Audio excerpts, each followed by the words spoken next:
Don't you think those three are weird? By Shy Little Frog. Chapter 2. The Girl Who Eats Insects. Isabella really doesn't want to leave her house. Her comfortable, acclimated house on this particular summer day. Too hot outside.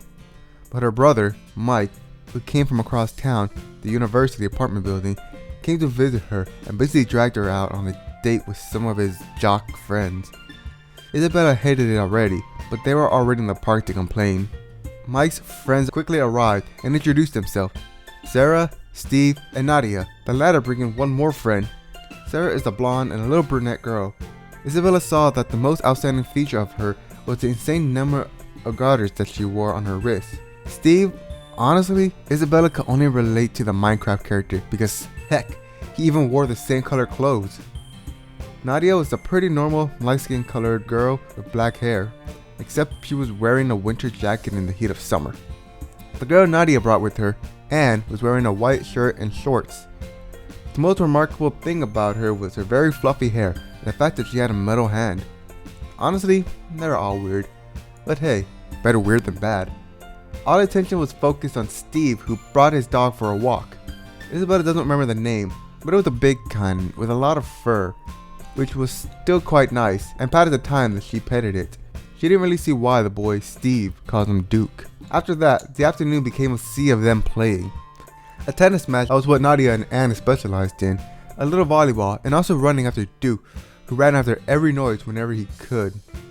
Isabella knew that the next day her bones would ache, but it's been a nice afternoon with her brother's friend.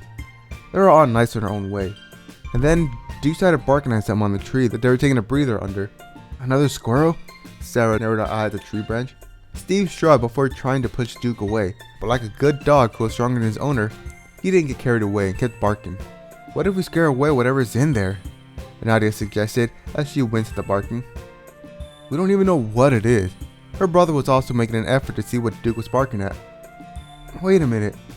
Anne approached the base of the tree and began to climb it easily, stopping for a moment near the branch. Her metal hand was on it as if it was glued to the trunk.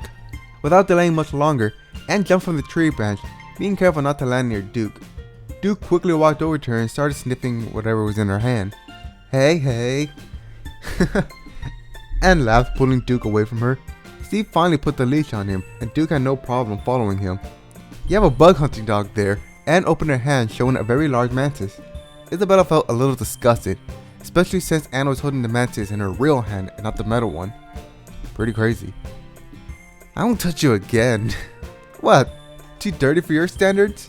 Anne made a silly sound as she was touching her metal hands and he hit his face. There were a couple of fusses from Nadia, who only started laughing after a while, which also turned into a goofy fight that quickly evolved to her brother. Although in the end, the winner of the battle was Duke, who threw himself at everyone when he heard the noise. Isabella would say it was a productive day. As they all made their way out of the park, Isabella noticed that Anne was a bit behind, although it didn't really matter considering that they were already leaving. Isabella was very sorry when she turned around, because she saw Anne biting something that Isabella swore looked a lot like the mantis from before. She just turned around and continued walking with her brother, for her sanity and to avoid throwing up. Are your friends used to eating insects? What?